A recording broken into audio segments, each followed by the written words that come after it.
चाचा सऊदी अरब गया तो चाची की जिम्मेदारी मुझे सौंप गया। रात होती तो चाची मुझे पास सुला लेती, मगर चाची दिन भर उदास रहती। मैं हर तरह से चाची को राजी रखने की कोशिश करता। एक रात चाची उल्टियाँ करने लगी। चाची का मुहाल आया, कपड़े तब्दील करवाने लगा, लेकिन मेरे होश उड़ गए। उस रात उन दिनों मुन्नी का बहुत चर्चा था। बाहुस्न में रोज उसका कोठा सजता था। सारे मर्द जैसे भागकर जा आते थे, क्योंकि वह आम मर्दों को अपना गाना और डांस दिखाती थी। मगर जो मर्द उसके साथ रात गुजारना चाहे वह उसे अपने घर ले जाती थी। वह मर्द मुन्नी की झोली नोटों से भर दिया करता था। बदले में मुन्नी भी पूरी रात उसके हवाले कर देती थी, मगर बात पैसों की नहीं थी, मुन्नी के दिल की थी। भरी महफिल में जो मुन्नी को भाग गया वो उसे आंख के इशारे से बुलावा देती थी। मुन्नी हर रात मर्द बदलती थी। जिस मर्द के साथ मुन्नी की रात गुजरती थी वो जैसे खुशी से नाचने लगता था। इनमें मेरा एक यार भी था जो बहुत अमीर था, उसके साथ मुन्नी का आशिक भी था। वह कई सालों से मुन्नी के कोठे पर जा रहा था, मगर मुन्नी उसे आंख के इशारे से कभी बुलावा नहीं भेजा। लेकिन वह आशिक था, इसीलिए मायूस नहीं हुआ। जेब में नोटों की अगदीम लिए वह हर रात कोठे पर इस उम्मीद से जाता था कि शायद उसे मुन्नी के साथ रात गुजारने का कोई मौका मिल जाए। अब तक मुन्नी ने जितने मर्दों को घर पर बुलाया था वह आज भी दूसरी रात की उम्मीद में उसके पर आते थे, क्योंकि मुन्नी का हुस्न हद जवानी से कोई मर्द एक रात में कहन सराब हो सकता था। वो इश्क शबाब का पूरा समंदर था जिसमें कोई मंचले डूब चुके थे और कई डूबने के लिए बेताब बैठे थे। इनमें एक मैं भी था, मगर मेरा मसला चाची था। मेरा चाचा सऊदी में रहता था। मुझे चाचा ने पाल पोस कर बड़ा किया था, क्योंकि मेरे माँ बाप बचपन में मर गए थे। चाचा के घर मुझे किसी चीज़ की कमी नहीं थी। चाचा चाची ने हमेशा मुझे प्यार दिया था, किसी चीज़ की कमी नहीं होने दी थी। अभी तक तो मैं चाची के पास सोता था। चाची भी मुझसे बहुत प्यार करती थी, मगर फिर चाचा सऊदी चला गया और चाची उदास रहने लगी। मैं उसके पास जाकर उसका दिल बहलाता, मगर चाची अब मेरी तरफ मोहब्बत से नहीं देखती थी। पता नहीं चाची को किस बात की टेंशन थी। चाचा सऊदी में था और हम दोनों यहीं इश्क कर रहे थे, मगर चाची अब परेशान रहने लगी थी। यूं धीरे धीरे मैं चाची से दूर होता गया। फिर मैं अपने अमीर दोस्त में मिला जिसने मुझे मुन्नी से मिलवाया। इससे पहले मैं अपनी छोटी छोटी ज़रूरतें चाची से पूरी कर लेता था, मगर जब से मुझे यह अमीर दोस्त मिला था मैंने चाची से मांगना छोड़ दिया था। मैं अब घर में कम ही टिकता था। अमीर दोस्त का शोरूम था, दिन में उसके दफ्तर चला जाता था, रात में हम दोनों मुन्नी के कोठे पर पड़े रहते थे। मेरा दोस्त कहता था कि एक रात मुन्नी मुझे अपने घर बुला ले, मैं उसके दर पर कुत्ता बनकर पड़ा रहूंगा। मगर मुन्नी के हजारों आशिक थे, वो सबको घर पर रख लेती तो घर कुत्तों से भर जाता था। इसीलिए तो सुबह होते ही मुन्नी पुराने कुत्ते को लात मारकर घर से निकाल देती और नाई को साथ ले आती थी। मुन्नी को चाहने वालों की जरूरत नहीं थी। मैं उस दिन भी अपने दोस्त के पास था। घर आया तो चाची मेरे सीने से आ लगी और सी सकने लगी। मैंने पूछा तो कहने लगी, जब से तेरा चाचा सौ दिया गया है मैं बहुत परेशान रहती हूँ। मैंने चाची को खुद से अलग किया, पानी पिलाया और कहा, चाची टेंशन कैसी, मैं तेरे पास हूँ, कोई भी काम है तो मुझे बताया कर। यह सुनकर चाची ने मुझसे कहा कि तू भी तो सारा दिन आवारा कुत्ते की तरह गलियों में घूमता रहता है, जब भूख लगती है तभी तुझे चाची की याद सताती है। यह सुनकर मैंने हंस दिया और कहा कि मुझे पता जो है कि घर जाते ही चाची मेरी भूख मिटा देगी। यह सुनकर चाची हंसती और कहा कि मैं जानती हूँ जो ही तेरा पेट भरेगा तू घर से निकल जाएगा, इसीलिए आज तू मुझे मेरी सहेली के घर छोड़ा। यह सुनकर मैंने मोटरसाइकिल निकाली और चाची को बिठाकर उसकी सहेली के घर छोड़ आया। चाची ने कहा कि आज रात में यहीं पर गुजार होंगी। यह सुनकर मैं बारीकी से अपने दोस्त के पास आ गया, क्योंकि चाची आज रात घर पर नहीं थी और मेरा मूड भी घर जाने को नहीं था। रोज रात को चाची की वजह से तो घर जाता था, मगर आज मैं आज़ाद था। दोस्त की तरफ गया तो उससे मुझे देखते ही कह दिया कि आज रात तो मुन्नी के पास गाएंगे हम क्यों नहीं। मैंने भी खुशी खुशी कह दिया, अगरचे मेरा ध्यान उस वक्त चाची की तरफ लगा हुआ था। मगर दोस्त मुन्नी के हुस्न के कज़िद पड़ने लगे, कहने लगे कि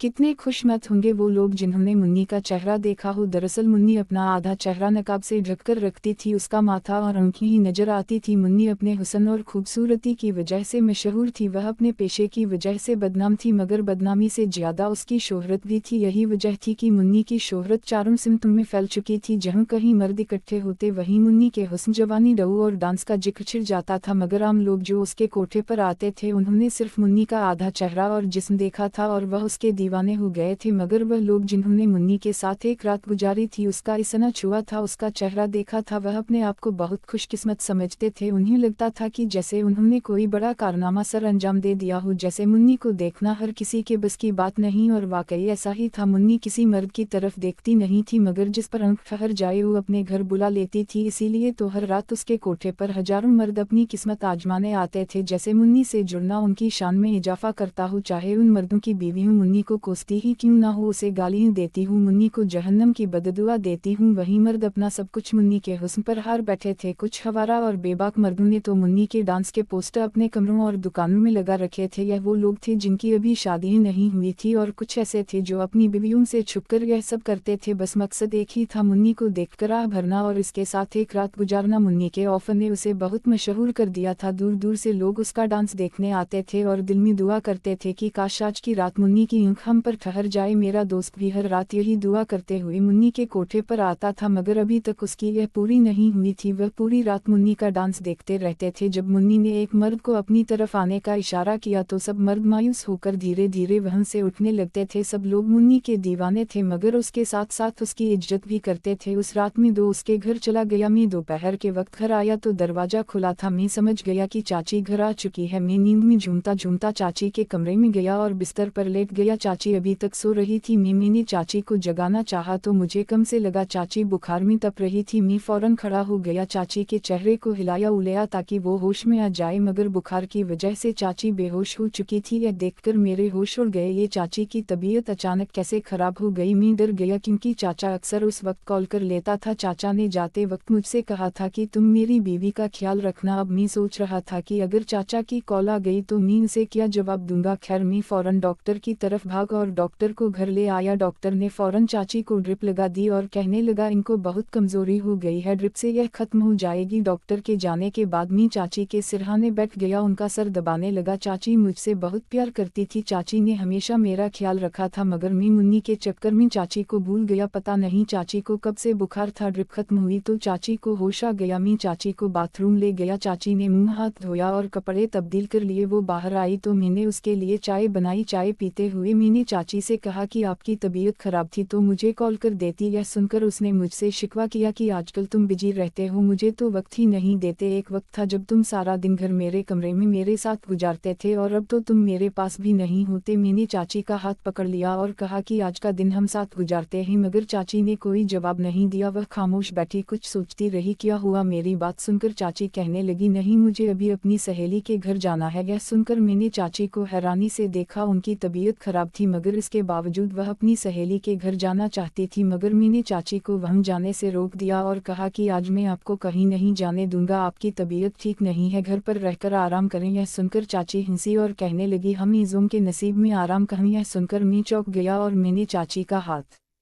पकड़ लिया। आज सहेली के घर नहीं जाएंगे तो क्या होगा? ये सुनकर चाची ने अपना हाथ छुड़ाने की कोशिश की, मगर मेरी गयपाटा मजबूत थी, इसीलिए चाची ने कोशिश तर्क कर दी और कहने लगी, बहुत बड़ा नुकसान हो जाएगा, मगर तुम्हें यह बात अभी समझ नहीं आएगी। यह सुनकर मुझे गुस्सा आ गया। मुझे क्यों नहीं समझ आएगी? मुझे बताएं, मैं समझ जाऊंगा। यह सुनकर चाची ने कहा, तुम अभी बच्चे हो। यह सुनकर मुझे और गुस्सा आ गया और मैंने चाची के हाथ जोर से मरोड़ दिया। चाची तकलीफ से कराने लगी। मैंने चाची से कहा, आप भी कहे ना मैं बच्चा हूँ। यह सुनकर चाची ने मुझे थप्पड़ मार दिया और मैंने चाची का हाथ छोड़ दिया। तुम दुनिया के लिए बड़े हो मगर मेरे लिए बच्चे हो, इसीलिए कहा, मगर तुम तो बुरा मान गए। मैं नर्म पड़ गया। चाची कहने लगी, डॉक्टर ने इतने पैसे लिए? 2000। मैंने जवाब दिया तो चाची कहने लगी, इतनी ज्यादा? यह सुनकर मैं मुस्कुरा दिया। आपको पैसे की क्या परवाह, आपका शौहर आपकी खातिर वहाँ सऊदी में नोट कमा रहा है। यह सुनकर चाची चुप हो गई और जिद करने लगी कि मुझे मेरी सहेली के घर छोड़ा वरना मैं खुद चली जाऊंगी। मैं जानता था कि चाची बहुत जिद्दी है, अपनी बात मनवा कर ही रहती है, इसीलिए मैंने मोटरसाइकिल निकाल ली और चाची को उनकी सहेली के घर छोड़ आया। मैं हमेशा चाची को उनकी सहेली के घर से थोड़ा पहले छोड़ देता था। मैं अक्सर चाची से कहता था कि मैं इनको दरवाजे तक छोड़ देता हूँ, मगर चाची नहीं मानती थी। मैं चाची को छोड़कर बाजार तक आया कि चाचा की कॉल आ गई। चाचा चाची से बात करना चाहता था, मगर मैंने उन्हें बताया कि चाची घर पर नहीं है। मैंने चाचा को बताया कि चाची अपनी सहेली के घर गई थी। यह सुनकर चाचा कहने, तुम्हारी चाची रोज रोज अपनी सहेली के घर क्यों जाती है, इस बात का पता करो। यह सुनकर मैंने चाचा को कहा कि ऐसी कोई बात नहीं है, आप चाची पर शक ना करें। मगर चाचा कहने लगा, मैंने पहले भी तुम्हें कॉल की थी और कहा था कि मेरी बात अपनी चाची से करवा दो, मगर तुमने यही जवाब दिया था कि वह अपनी सहेली के घर है। चाचा ने गुस्से से कॉल काट दिया और मैं सोचने लगा कि परदेश में बैठे शौहर को अपनी बीवियों के किरदार पर शक क्यों होने लगता है। मैं यही सोचते सोचते शोरूम आ गया जहाँ मेरा दोस्त नई गाड़ी का सौदा कर रहा था। उसके दफ्तर में बैठ गया और वह मेरे पीछे पीछे अंदर आ गया और मुस्कुरा रहा था और उसके उसके हाथों में नोटों की गड्डी थी। उसने नोटों को अपने होठों से चूमते हुए कहा, यह सारे नोट आज मुन्नी के पैरों में रख दूंगा। यह सुनकर मैं हंसने लगा और उससे कहा कि तुम जब भी मुन्नी से मिलने जाते हो नए नोटों की गड्डी ले जाते हो, क्या तुम मुन्नी से इतना इश्क करते हो? यह सुनकर उसने अपनी आंखें बंद कर ली और कहने लगा, हाय पैसा क्या चीज़ है, मैं तो मुन्नी पर अपनी जान भी कुर्बान कर दूं। यह सब मैं उसकी नज़रों में आने के लिए करता हूँ ताकि वह मुझे एक रात के लिए अपने घर बुला ले। यह सुनकर मैंने दोस्त से कहा कि मैं दुआ करूंगा कि वह रात आज ही हो। यह सुनकर मेरा दोस्त कहने लगा, तुम्हारी दुआ पूरी हुई तो ऐसे ही नोटों की एक गड्डी में तुम्हारे हवाले भी कर दूंगा। उस दिन हम काफ़ी देर तक मुन्नी की बातें करते रहे। मैंने शाम को कुछ देर के लिए घर आया तो चाची अभी तक घर नहीं आई थी। मैं भी घर को ताला लगाकर दोस्त के पास आ गया। जब घर का मालिक ही घर नहीं लौटा हो तो मैं क्यों उसकी हिफाजत करूं? दोस्त और मैंने एक जगह खाना खाया और मुन्नी के कोठे पर आ गए। महफिल शुरू हो चुकी थी, मुन्नी डांस कर रही थी। हम थोड़ी देर से पहुंचे थे इसीलिए हमें आखिर में जगह मिली थी। मुन्नी का डांस और कातिल अदाएं हम आसानी से देख सकते थे। हमें वहां बैठे हुए 10 मिनट गुजरे थे कि मुन्नी ने नाचते हुए मेरे दोस्त की आंखों में देखा और उसे अपने पास आने की दावत दी। भरी महफिल में मुन्नी जिसकी तरफ देखती थी सब उसी की तरफ देखने लगते थे। मैंने भी हैरानी से अपने दोस्त की तरफ देखा। वो बेहोश होने के करीब था क्योंकि उसे यकीन नहीं आ रहा था कि आज की रात वो मुन्नी के साथ गुजारेगा। जब उसे यकीन आया तो उसने भरी महफिल में मेरा माथा चूम लिया और जेब में रखी नोटों की गड्डी मेरे हवाले कर दी। यह देखकर मैं हक्का बक्का रह गया। अरे ये इतने सारे नोट मुझे क्यों दे रहे हो? मैंने पूछा तो उसने धीरे से कहा, मुन्नी के साथ रात गुजारने की खुशी में। उस दिन महफिल खत्म हुई तो मैं अकेला ही वहां से निकला क्योंकि मेरा दोस्त मुन्नी की गाड़ी में बैठकर उसके घर पहुंच चुका था। आज की रात में बहुत अकेला था और उदास भी क्योंकि घर में चाची